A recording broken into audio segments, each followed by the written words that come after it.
عليكم ورحمة الله وبركاته. الحمد لله رب العالمين وبه نستعين ولا عدوان إلا على الظالمين.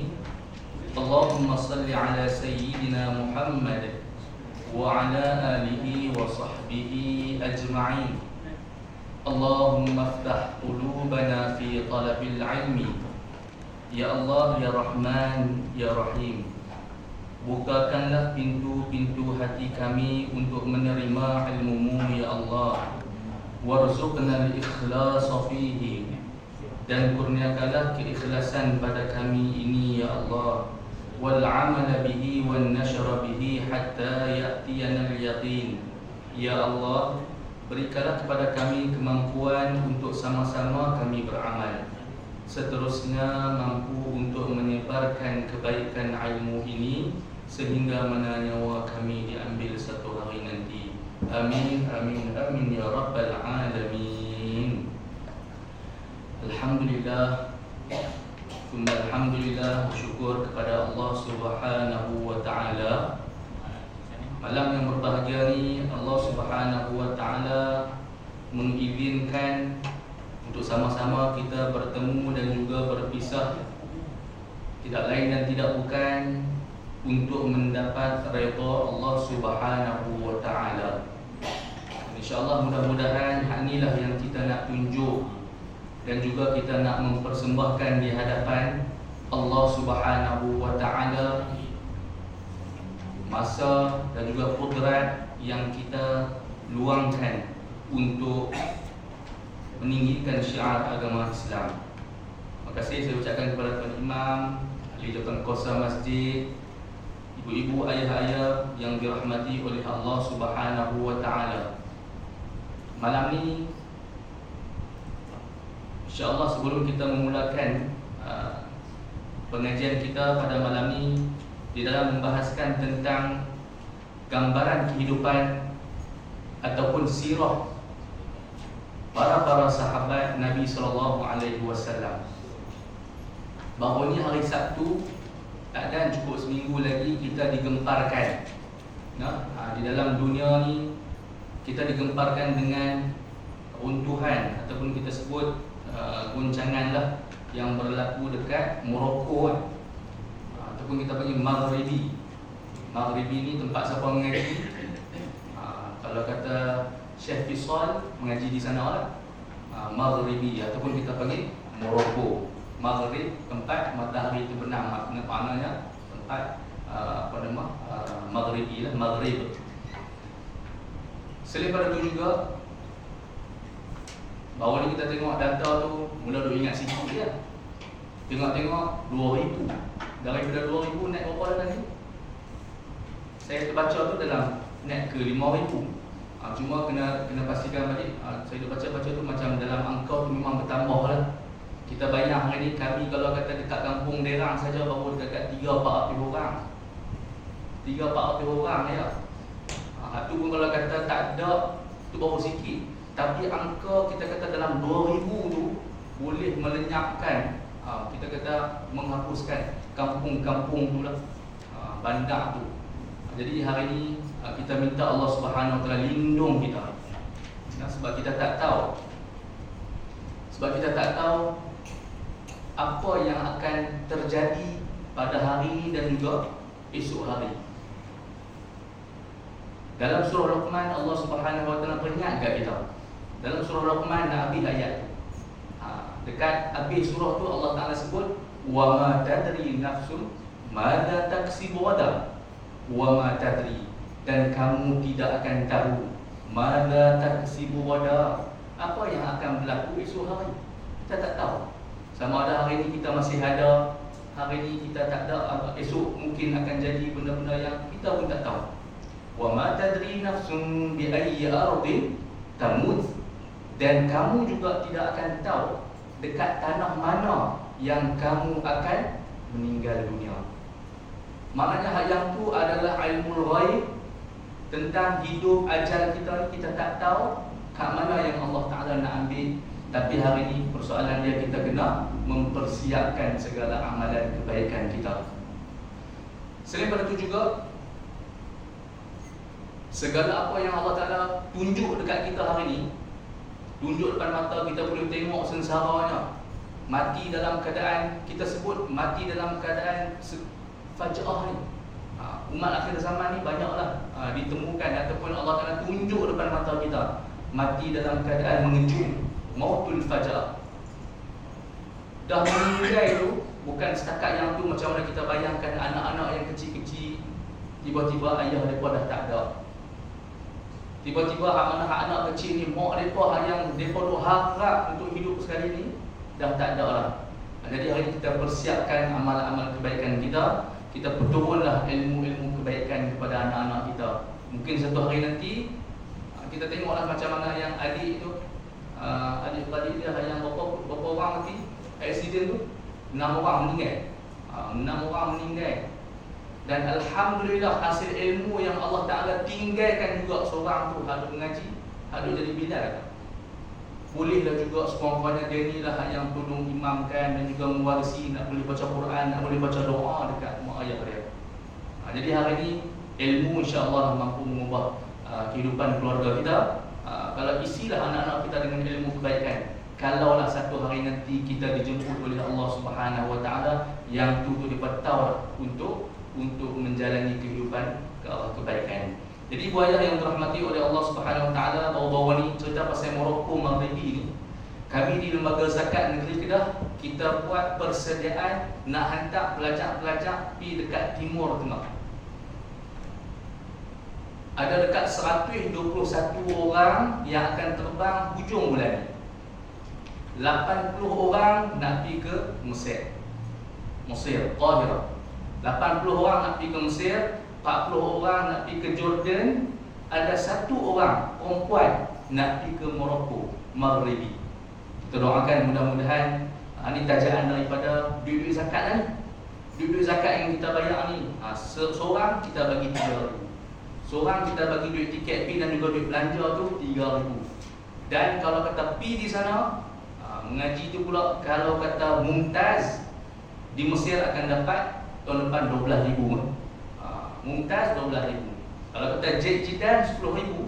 Kemudian kalau kata Jaid 8,000, Makbul 6,000. Lepas kita tukar cara macam tu, negeri lain pun berkat buat. Sebab apa? Hak tu antara rangsangan daripada orang sebelum tu, Makbul Jaid. Lepas kita tawarkan macam tu, pakat-pakat ulun ada dah pelajar-pelajar, walaupun susahnya mengaji dekat negara-negara Arab ni, dah boleh dah pelajar-pelajar kita dapat mumtaz. Alhamdulillah. Hak mana yang belum Jaid dah mula naik Jaid Jidan, pangkat yang kedua. Alhamdulillah, itu antara galakan dan juga rangsangan untuk mereka mengaji di sana. Baik ibu ayah yang dirahmati oleh Allah Subhanahu Wa Taala, malam ni kita sambung pengajian kitab kita di dalam membicarakan tentang sirah kehidupan para sahabat Nabi radhiyallahu anhum ajma'in. Malam ni insya-Allah kita masuk pada muka surat yang ke-69. Bagi yang ada kitab, muka surat 69 yang kita menceritakan tentang kisah sahabat Nabi yang bernama Sayyidina Amru bin Jamuh. Sayyidina Amru bin Jamuh. Hari ni kalau kata kawan-kawan kita nama Umar ada lagi, tapi kalau kata nama Amru tak banyak dah. Pensyarah saya ni yang duduk di Unishams, nama dia Said Amru. Dr. Amru kita panggil, Dr. Amru. Baru ni ada juga anak sepupu saya, dia ambil nama Muhammad Amru. Kita dulu ingat pun nama ni dah tak popular dah di kalangan masyarakat kita, tapi alhamdulillah dia bubuh nama anak dia Amru. Amru bin Jamuh, tapi dia bubuh nama Muhammad Amru sajalah. Jadi Sayyidina Amru bin Jamuh antara sahabat Nabi yang masuk Islam ni ketika mana usia dia dah 60 tahun dah. 60 lebih dah. Maknanya dia ni tua dah. Dia tua berbanding dengan Nabi SAW. Nabi sampai dekat kota Madinah ketika mana umur 53 tahun, dan ketika tu Sayyidina Amru bin Jamuh dah umur 60 lebih dah. Dan apa yang para tarikh muarrikh sebut apa dia? Syekhun azama ala an yata'a bi'arjatihi al-jannah. Amr bin Jamuh ni adalah satu orang warga emas. Hari ini kita letakkan warga emas ni 60 tahun ke atas lah. Warga emas yang berazam untuk menjejakkan kaki dia di dalam syurga Allah Subhanahu wa taala dalam keadaan kaki dia yang tempang. Yang kita panggil OKU lah. Kaki dia ada sebelah boleh jejak tanah, ada sebelah lagi duduk di atas, maknanya tempang. Bahasa kita hari ini OKU ataupun tempang lah, tak boleh. Ada sebelah saja yang berjalan, yang boleh dia pijak, sebelah lagi tak boleh. Jadi cara berjalan macam mana? Sama ada tongkat ataupun lompat lah. Jadi Sayyidina Amr bin Jamuh, walaupun kita sebut sakit, walaupun dia kata tak sempurna dia punya fizikal, tapi ketika mana dia duduk dekat bumi Madinah Al-Munawwarah, dia jadi pemimpin kabilah Bani Salamah. Nah, walaupun hari ini kita jangan pandang lekeh dekat orang-orang yang OKU lah, tapi hari ini Allah Ta'ala lebihkan dia. Dia boleh memimpin penduduk-penduduk Bani Salamah. Bukan setakat dia boleh pimpin, bahkan dengan kepimpinan tu dia tak, kita kata dia tak ego, dia tak belagak, dia tak sombong. Bahkan disebutkan dia ni antara orang yang paling pemurah, antara orang yang paling pemurah, dan juga orang-orang yang bermaruah. Maknanya hari ini orang pun hormat dia, orang tak pandang lekeh dengan dia. Dia dapat kedudukan yang baik walaupun dia ni tak cukup fizikal. Ini cerita tentang waktu mana sebelum masuk Islam. Tapi selepas mana masuk Islam lagi hebat lah. Allah Ta'ala angkat darjat dia lagi. Dan pemimpin-pemimpin satu ketika dulu ni, mereka ni dah akan ada sonaman, akan ada berhala yang khas khusus, yang mana yang untuk mereka. Berhala kepada Sayyidina Amr bin Jamuh sebelum mana dia Islam, ada nama dia. Nama dia Manat. Nama berhala dia nama Manat. Dan berhala ni kita kata tambah-tambah pemimpin besar ni, orang VIP ni, dia punya berhala ni taklah yang macam mana hak buah-buah macam mana orang kampung lain. Berhala dia berhala yang mahal, yang dibuat diukir daripada kayu yang mahal. Bahkan kayu yang diukir tu pula, ukir-ukir elok tu pula, dia akan pergi cari minyak wangi. Minyak wangi pun dia tak kalah. Dia tak ambil minyak wangi biasa-biasa ni. Dia pergi cari minyak wangi yang mahal yang dia ada. Nah, maknanya hari ni sampai mana kalau kata nak sembelih pun ada juga binatang sembelihan dihidangkan dekat berhala dia. Ini cara-cara yang orang dulu, kepercayaan orang dulu terhadap berhala, terhadap Manat yang digelarkan sebagai Tuhan dia. Kemudian banyaklah cerita dah, kita kata dia bazirkan masa dia bazirkan dia punya diri dia bazirkan dia punya duit dia semata-mata untuk lapukkan kepada Manat ataupun berhala dia. Ketika mana Nabi SAW menghantar Sayyidina Mus'ab bin Umair, duta Islam yang pertama yang mai dakwah dekat bumi Madinah Al-Munawwarah. Waktu mana beberapa tahun sebelum mana Nabi sampai dekat bumi Madinah, Sayyidina Mus'ab bin Umair dia dah dakwah dah orang-orang yang duduk di bumi Madinah. Dah banyak hari ni semua boleh katakan hari ni mungkinlah banyakkan kita ni pakat-pakat dah pergi dah Mekah Madinah ni. Jadi kita bayar hari ni ada satu orang daripada Mekah pergi nak dakwah kepada orang-orang yang bukan Islam. Bukan satu benda yang mudah lah. Bukan satu benda yang mudah nak dakwah mereka. Tapi nak kata kepintaran Nabi SAW memilih satu orang duta yang apabila tutur yang macam mana ibarat mengeluarkan cahaya, yang mana orang boleh terpegun, orang boleh terikut dengan dakwah daripada Sayyidina Mus'ab. Ini baru Sayyidina Mus'ab. Ini tak pi lagi, Nabi tak sampai lagi, baru hantar putusan dia. Waktu tu pun dah ramai pakat-pakat dah memeluk Islam. Bukan setakat tu, hatta anak kepada Amr bin Jamuh, pun masuk Islam. Bukan seorang, bukan dua, bahkan 3 orang. Mereka ni anak-anak beranak ni masuk Islam dalam keadaan pak tak tahu. Depa rahsia daripada pengetahuan ayah dia sebagai ketua kabilah, ketua Bani Salamah. Jadi anak dia yang 3 orang tu yang bernama satu Muawwad, yang kedua Mu'ad, yang ketiga Khalad.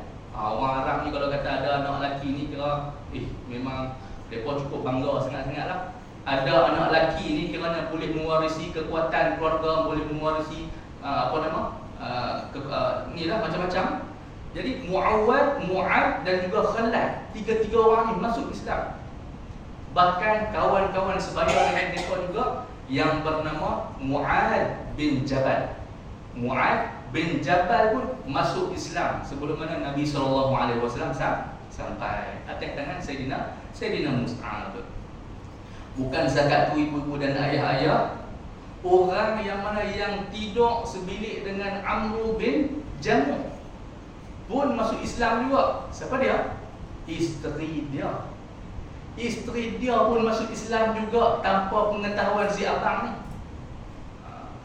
Nah, nama dia Hindun binti Abdillah. Hindun binti Abdullah masuk Islam. Jadi waktu mana Islam dah mula rancak, pakak-pakak dah masuk Islam ni, ketua-ketua kabilah pun dah mula, ketua-ketua bani-bani ni pun dah mula masuk Islam. Kita kata ketua-ketua kampung lah, pakak-pakak dah mula masuk Islam dah. Waktu tu hal yang sipak ni pun dia dah mula tak senang hati dengan dakwah daripada Mus'ab, pendakwah daripada Mekah mai. Jadi hak yang si ayah ni pun Amr bin Jamuh pun dia pun panggil. Dia pun panggil bini dia Hindun. Dia kata, ya Hind, wahai Hind, ihdari, tolong jaga-jaga, tolong beringat, tolong awasi anak-anak kita daripada mendengar kata-kata daripada pendakwah tu yang mai daripada Mekah. Beringat apa yang dia mai tu, tolong beringat anak-anak kita, tolong awasi anak-anak kita, jangan termakan kata-kata daripada Mus'ab bin Umair. Sehingga mana hatta nara ra'yana fi, sehingga mana kita buat keputusan dulu, kita tanya kepada Tuhan kita yang bernama Manat tu. Tuhan depa ketika tu lah yang bernama Manat tu. Jangan buat satu-satu benda sebelum mana depa tanya kepada Manat. Kemudian hak isteri ni dah Islam dah. Isteri ni dah Islam dah, tapi dia pun sam'an wa ta'atan.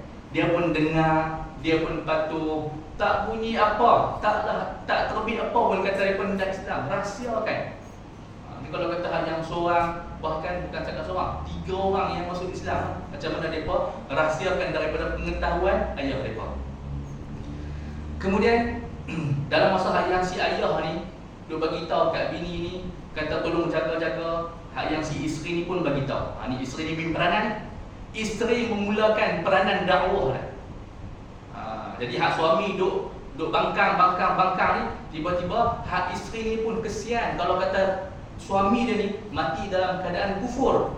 Dahlah dia ni tua, dahlah dia ni OKU, sakit, tak sempurna fizikal, ramai dah pakat masuk Islam, takkanlah nak biar hak yang suami dia duk biar hanyut macam tu dia, duk bela dia punya manat tu, tak sudah. Jadi hak ni yang kata peranan isteri soleh. Dia mula, abang, dia kata okey, tak apalah, dia sam'an wa ta'atan, dia ikut arahan untuk berjaga-jaga daripada pendakwah yang main daripada bumi Mekah, Mus'ab. Tapi dia kata, lakin akan tetapi abang, ni bahasa kita, akan tetapi abang tak mau dengar sikit ke? Tak mau dengar sikit ke apa yang Mus'ab sampaikan? Kok lah nak tanya dekat anak kita nama Mu'az tu. Lepas tu dia dan dia heran. Pasal apa pula ni? Dia kata, wahai hakim, celaka. Dia marah lah, celaka. Dia kata, tak guna awak, anak kita dah masuk Islam, anak kita dah tinggalkan. Wahal saba'a, adakah Mu'az ni dah tinggal keluar daripada agama kita? Ayah dia dah mula marah ni. Adakah dia dah masuk agama Islam tu, sedangkan aku tak tahu? Lepas tu yang isteri ni pun cover. Isteri ni pun pandai cover balik. Dah bang, kallah. Sekali-kali dah. walakinnahu hadara ba'dha majalisi hadha da'iyah. Akan tapi ya bang, dia adalah juga anak kita ni nama Muaz ni, dia pergi dengar lah juga, pasang telinga lah juga daripada pendakwah yang daripada Mekah ni, Mus'ab ni. Kok-koklah nak dengar sikit. Adalah juga dia duduk hafal, dia duduk dengar apa yang Mus'ab sampaikan tu. Kok-koklah abang nak dengar. Waktu tu dia berkata, ud'uhu ilayya. Kalau macam tu, panggil Sat Muaz. Jadi Muaz pun sampai depan ayah dia. Ayah dia beritahu, asmi'ni syai'an mimma yaquluhu hadha rajul. Muaz, tolong pendengar Sat apa? Tolong pendengar kat Sat dekat ayah ni apa yang disampaikan oleh pemuda daripada Mekah tu. Kemudian yang anak ni dia punya pakat dengan kata pandai ni, strategi dalam berdakwah ni. Hak mak dah mula jalan dah perancangan dia. Kemudian hak anak ni apabila dipanggil, waktu mana anak dah mula dipanggil, ayah dah mula buka sikit dada tu nak dengar, dia bukan bagi satu patah. Dia bukan cakap dua patah. Bahkan dia baca sempurna Sab'ul Mathani, surah Fatihah lengkap tu dia baca depan ayah dia. Nak kita tengoklah ayat Quran ni sampai mana boleh mengagumkan. Kisah Tufail, saya dengar kisah Tufail yang masuk Islam dengar daripada Nabi SAW surah Qul a'udzu birabbil falaq, Qul a'udzu birabbin nas, masuk Islam. Ini juga macamnya. Anak dia yang bernama Muaz ambil peluang ayah nak dengar ni, dia cerita Bismillahirrahmanirrahim, Alhamdulillahi rabbil alamin, Ar-Rahmanir Rahim, sampai ila akhiril ayat, waladhdallin, sampai habis tu. Hak ayah ni hak tak pernah nak dengar sesedap ni dia punya bahasa, keindahan bahasa, tambah-tambah depa ni bahasa Arab, depa faham pula bahasa ni. Sampai dah kali hak ayah ni pun terpegun sangat-sangat. Kalau bahasa kita ni terpegun ni sampai geleng kepala ni, bunyi macam bunyi tu kira bunyi kira habis metal lah. Sedap sungguh pun. Sampai ayah ni pun dia pun terpegun dengan Sab'ul Mathani, 7 ayat yang kita panggil Ummul Quran, Ummul Kitab, Asy-Syifa, Sab'ul Mathani. Itu semua yang nama-nama kepada Fatihah tu. Jadi ayat dia kata apa? Ma ahsana hadzal kalam, indah sungguh bahasa ni. Indah sungguh hadzal kalam, wa ma ajmaluhu. Cantik sangat bahasa dia ni. Au kullu kalamihi mithlu hadha. Adakah apa yang pemuda daripada Mekah tu sampaikan serupa macam mana ayat tadi hang baca? Atau anak ni pun wa ahsan min hadha, bahkan lebih banyak lagi yang baik daripada ni. Ada banyak lagi kan, ada 111 surah kan, 114 surah tu. Jadi dia sampaikan baru sikit dia sampaikan. Kemudian fahallaka an tubayi'ahu, ni anak dah mula masuklah. Ni anak dah mula berdialog, jidal cara yang baik. Nah, berdialog cara baik. Anak dia berkata, ayah tak mau kami baiat dengan dia. Ayah tak mau kami baiat dengan dia. Ni ayah dah mula terpukul ni. Ayah dah mula terbuka hati ni. Dah mula kagum dengan bahasa Al-Quran ni. Jadi waktu mana ayah dah mula terpukul, anak dia dah mula masuk dakwah dah lagi. Ayah tak mau pergi baiat dengan Mus'ab ke? Kemudian dia kata faqaumuka jami'an qad bay'uhu, kaum kamu daripada Bani Salamah ni ramai dah pakat dah masuk Islam, pakat dah baiat dengan Mus'ab. Waktu tu ayah dah diam. Ni ayah ni tambah-tambah dia pula pemimpin, dia ada ego dia, sakat, dia duduk diam. Dia diam. Kemudian dia beritahu, aku takkan buat. Ni ayah ni, dia main balik marah dia. Aku takkan bagi apa-apa keputusan sehingga mana aku pergi minta kebenaran, minta pandangan daripada Tuhan dia yang bernama Manat. Jadi nak kena minta izin dulu, nak minta pandangan dulu daripada Tuhan dia. Ni yang kata sayang sungguh, sampai anak-anak dia bergerak. Anak-anak dia pun geram ni. Kira pasal apa ni? Dah dengar ayat Quran, dengar dah, rasa ta'ajub dah. Tiba-tiba ada satu lagi hak yang untuk halang ayah dia, Manat. Manat. Kemudian anak ni pun tanya lagi, anak ni pun dakwah lagi. Dialog cara baik. Wahai ayah, dia kata Macam mana Manat ni nak bagi pendapat dekat kamu? Macam mana Manat ni nak bagi pendapat dekat kamu, wahai ayah? Wa huwa khashubun asammun. Dia ni adalah kayu, diperbuat daripada kayu ya. Kemudian dia ni pula bisu. La yaqil, tidak ada otak, tidak ada akal nak boleh fikir. Wala yantiqu, dan Manat ni juga tak boleh bercakap sepatah pun ayah. Macam mana ayah nak minta pendapat? Jadi lepas pada tu anak tu tanya-tanya, yang si pak ni pun marah lah. Qultulah, aku dah habaq dah kan. Aku dah habaq dah kan. Lan aqta' amran dunahu. Aku takkan buat satu-satu keputusan melainkan kena minta kebenaran daripada Manat. Last kali barulah dia pergi dalam keadaan capek-capek tu, dia pergi dekat berhala dia. Adalah sudut dalam rumah tu adalah sudut berhala. Kalau hari ni kita tengoklah, kita duduk dalam masyarakat majmuk ni, ada yang Indianya, ada yang Cinanya, ada bahagian khas tempat letak dia punya tokong-tokong mereka tu lah. Jadi macam tu lah juga yang ni, gambaran dia ada tempat sudut dia yang dia letak Manat tu. Jadi dia pi, jadi dah jadi kebiasaan. Kalau kata orang Arab, dalam kitab ni sebut, kalau kata nak minta pendapat apa-apa, mereka akan arahkan satu orang perempuan. Ni kiranya macam tukang telik ke apalah. Satu orang perempuan tu yang akan mai duduk belakang, selindung belakang Manat, belakang berhala tu. Dia akan duduk belakang tu. Jadi apa-apa permintaan, maka hak yang orang perempuan yang duduk di belakang tu lah tukang terjemah, tukang translate. Jadi dia dapat ilham bagaimana kita contoh nak minta ni sekian. Lepas tu hak yang belakang tu beritahu, okey boleh. Nak keluar musafir, boleh pergi keluar musafir.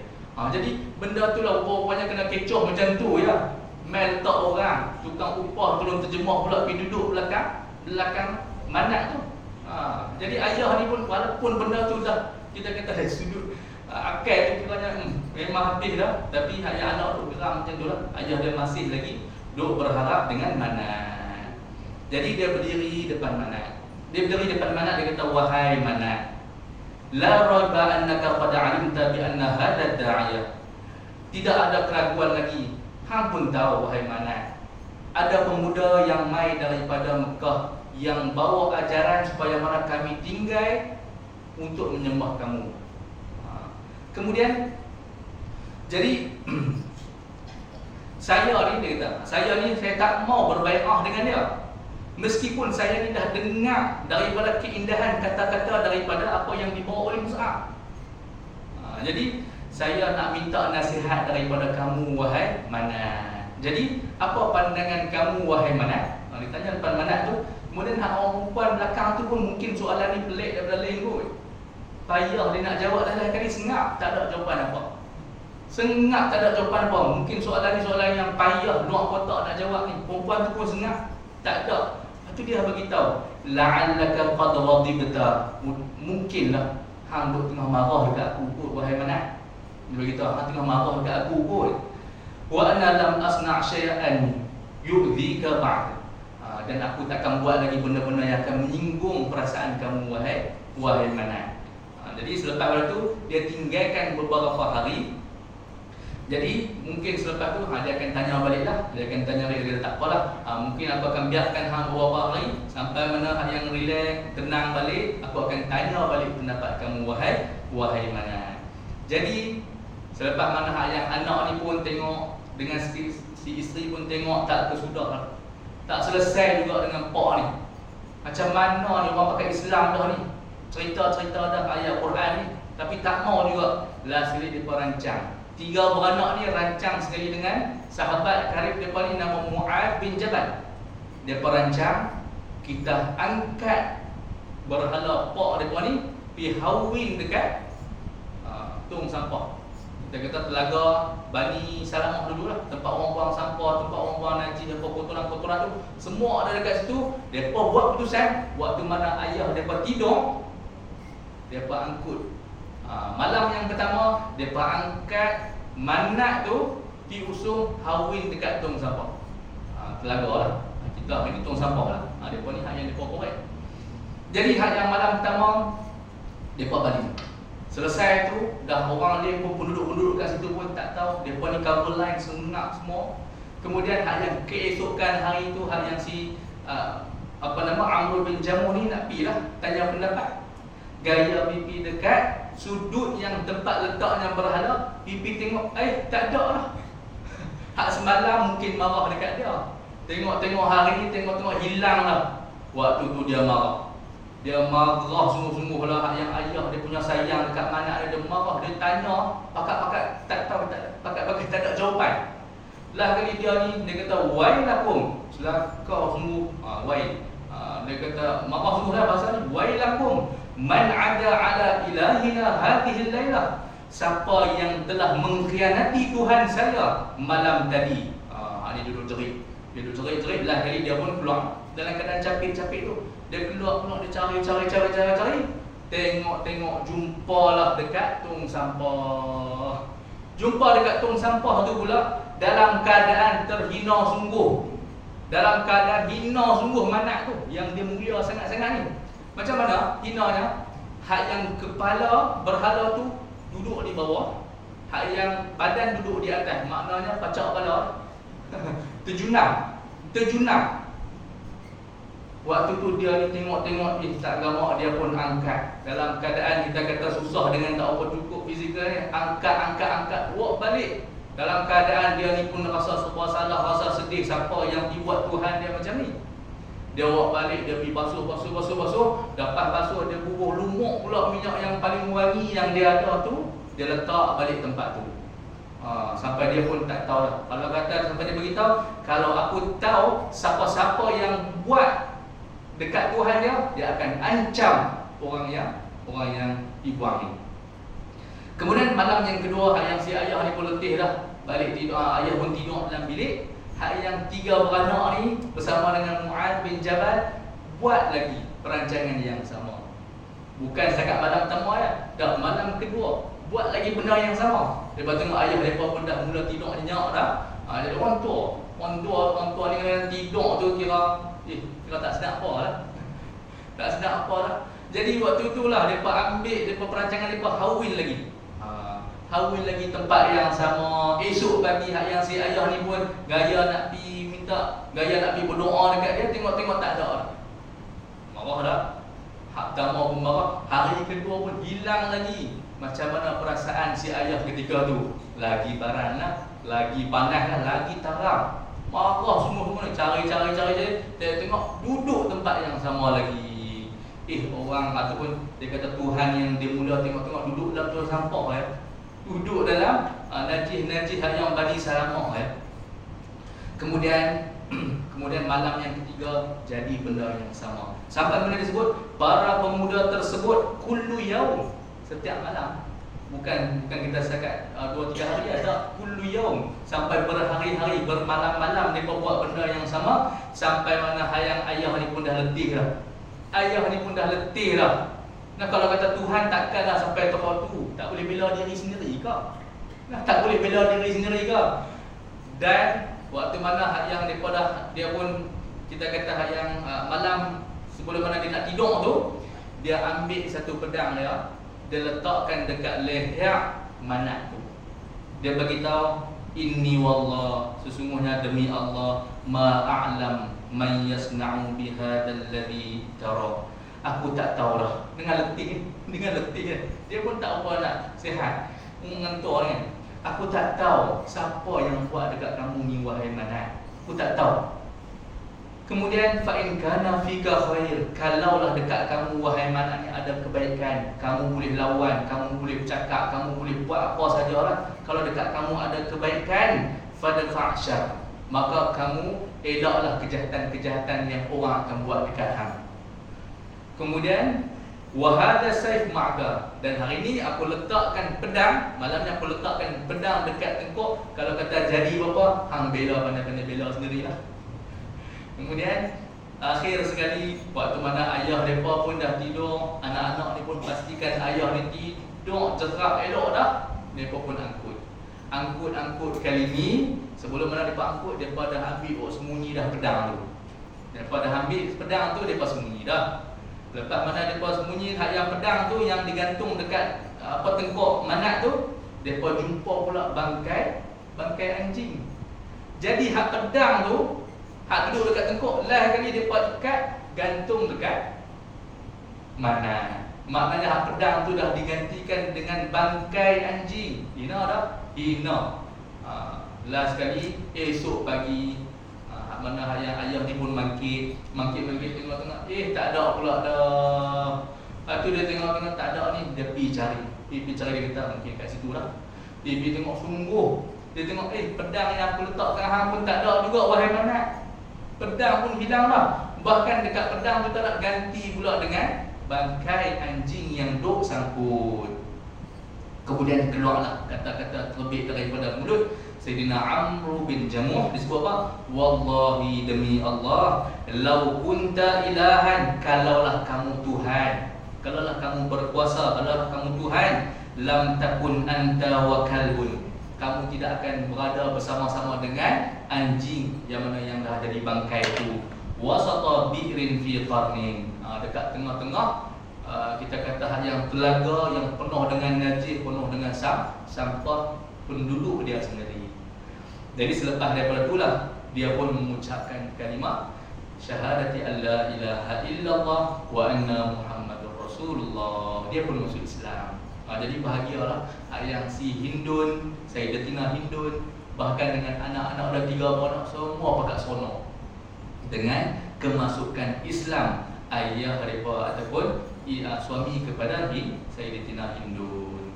Baik, hak ni cerita tentang sebelum Islam. Lalu selepas mana dia Islam, walaupun dia bersama dengan Nabi SAW tak lama. Ketika mana perang Badar, ketika mana perang Uhud pada tahun yang ketiga. Pada tahun yang ketiga, ketika mana Nabi SAW mengarahkan untuk penduduk untuk keluar berjihad dekat Uhud. Semua pakat nak pergi kat sana. Ketika mana semua pakat dah siap-siap, anak dia 3 orang ni semua dah tengah siap-siap barang nak keluar berjihad bersama dengan Nabi SAW. Ni orang muda ni dengar kata Nabi SAW nak pergi berjihad, mereka lah yang awal mempersiapkan segala kelengkapan perang. Hak yang ayah ni pun tengok anak mereka ni umpama macam mana singa yang nak pergi nak terkam, duk siap barang-barang dengan kelengkapan dan juga dengan latihan-latihan, barang-barang semua dah prepare dah nak pergi lah. Kemudian waktu mana Nabi SAW nak keluar pergi, yang si ayah ni pun bagi tahu nak pergi juga. Ni dalam keadaan uzur ni, dalam keadaan tak apa sihat ni, dalam keadaan tua ni pun dia pun tengok anak semangat, dia pun nak pergi juga. Masya Allah, tabarakallah. Ini yang kata sahabat Nabi ini walaupun tak cukup fizikal, tapi Allah Subhanahu Wa Taala mengangkat martabat mereka, nak menunjukkan kat kita hari ni OKU itu pun sanggup keluar berjihad di jalan Allah. Hari ni kita setakat main masjid ni sikit sangat lah. Setakat main masjid mengaji ni sikit sangat. Tapi macam ni keluar lagi berjihad, bukan setakat umur tua, bahkan kaki yang tempang. Kemudian hak yang anak-anak ni lepas mana dengar Pak duduk di rumah dah lah. Duduk di rumah dah tak payah pergi. Pak ni Allah Ta'ala bagi keuzuran. Ayah tak payah pergi lah. Allah Ta'ala dah bagi keuzuran dekat ayah. Ayah ni dah tua, ayah ni pula sakit, tak payah pergi, ayah duduk dengan mak kan. Kemudian hak yang ayah ni dia dengar anak ada 3 orang pakat, tak bagi, halang dah. Last sekali dia tak puas hati, dia pergi terus berjumpa dengan Nabi SAW. Pergi berjumpa dengan Nabi, kebanyakan apa yang sahabat kalau kata tuntut, minta, berhajat sangat-sangat ni, cita-cita rosak ni, Nabi akan lepaskan. Nabi akan lepaskan. Dia beritahu, wahai Rasulullah, ya Nabi Allah, inna abna'i haula, sesungguhnya anak-anak aku ni, mereka ni yuriduna ayyahbisuni, mereka nak halang saya untuk keluar berjihad dengan kamu wahai Rasulullah. Lah kali Nabi pun dengar pandangan dia, dengar apa yang dia luahkan, Nabi izinkan untuk dia keluar berjihad dalam perang Uhud pada tahun ketiga Hijrah. Dia beritahu kepada Nabi, wallahi inni la arju an ata'a bi'arjati hadhil jannah. Dia kata, demi Allah, saya ingin menjejakkan kaki saya yang tempang ini ke syurga Allah Subhanahu Wa Taala dengan menjadi syahid satu hari nanti. Kemudian lepas tu Nabi kata da'uhu, biar pergi kat dia. Da'uhu, biar pergi kat dia. La'alla Allah azza wa jalla yarzuquhu syahadah. Mudah-mudahan apa yang dia hajatkan, apa yang dia niatkan, Allah Taala makbulkan syahid. Kemudian dia pun pergi dekat rumah dia, dekat Sayyidatina Hindun. Dia pun pergi berjumpa, seakan-akan perjumpaan kali yang terakhir. Kiranya nak pisah dah. Macam mana hal yang pi ni tak kembali dah, wahai Sayyidatina Hindun. Dia beritahu wada'an mufariqin la ya'ud, perpisahan yang takkan kembali dah. Kemudian waktu mana yang dia pun berpisah dengan isteri dia pergi angkat tangan menghadap kiblat, dia angkat tangan kedua-dua belah tangan dia dan menghadap kiblat. Apa yang dia baca? Allahumma rzuqni syahadah. Ya Allah, ya Tuhanku, rezekikan kepada aku ni memperolehi syahid di jalan Allah. Wala turaddani, dan jangan engkau kembalikan aku ila ahli khaiban, kepada kaum keluargaku dalam keadaan kecewa. Jadi dah dia berhajat dah nak pergi mati syahid. Jangan kembalikan dia kepada ahli keluarga dia dalam keadaan kecewa. Kemudian waktu itulah dia keluar. Waktu mana dia keluar, dia bersama dengan orang kampung dia lah, Bani Salam. Dia sebagai ketua dan juga orang kampung dia pun pakat pi, pemuda-pemuda ni.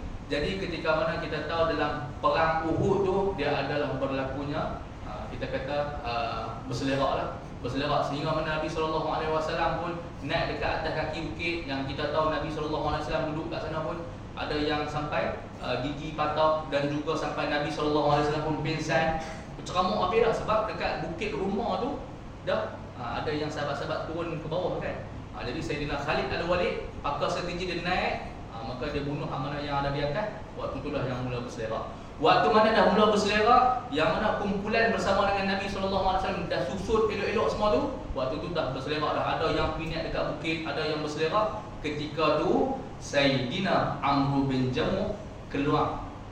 Dia keluar, dia terpaksa keluar juga untuk pertahankan Islam, untuk pertahankan orang Islam ketika tu.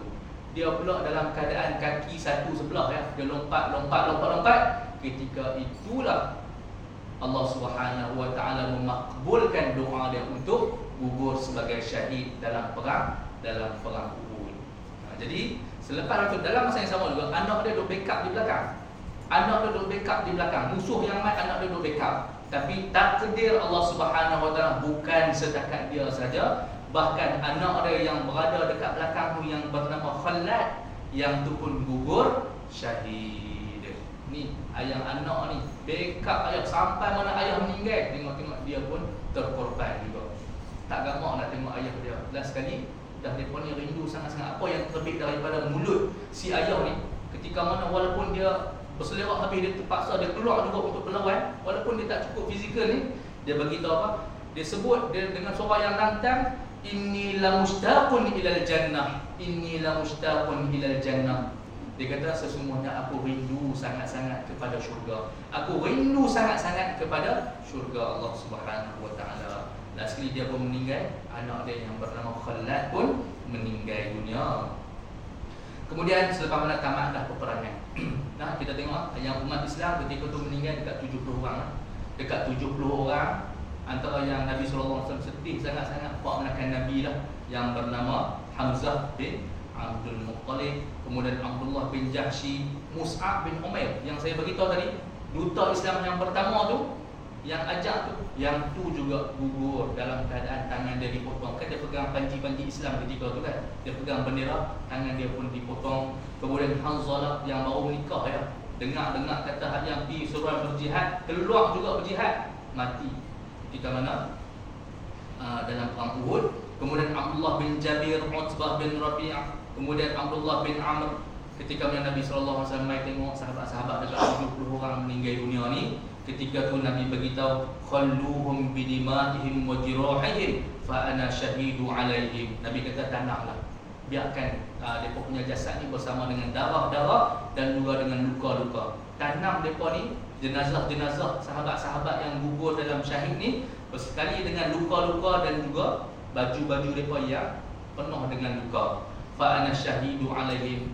Dan Nabi beritahu, saya menyaksikan bahawa sebenarnya mereka ni syahid di sisi Allah Subhanahu wa taala. Kemudian keluarlah juga dalam hadis riwayat, dalam satu hadis Nabi beritahu Muslim yang tercedera berjuang di jalan Allah Subhanahu Wa Taala pada hari kiamat nanti, mereka akan datang dengan keadaan baju yang darah yang mengalir tu warnanya seperti mana warna za'faran, harumnya seperti mana haruman kasturi.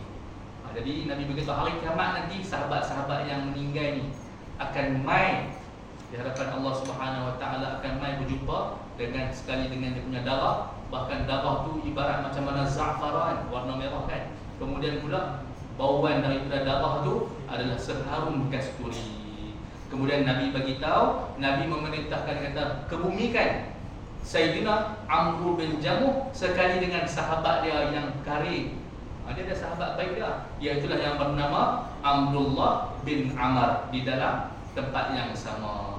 Kerana ketika mereka hidup dalam dunia ni, mereka ni saling sayang antara satu sama lain, dan mereka ni suka bergandengan. Maknanya kalau kata bab-bab bersahabat sungguh-sungguh, kalau kata berjemaah sungguh-sungguh main masjid, dan kiranya bagus sungguh antara Sayyidina Amr bin Jamuh dan juga Sayyidina Abdullah bin Amr, ditanam di tempat, dikebumikan bersama.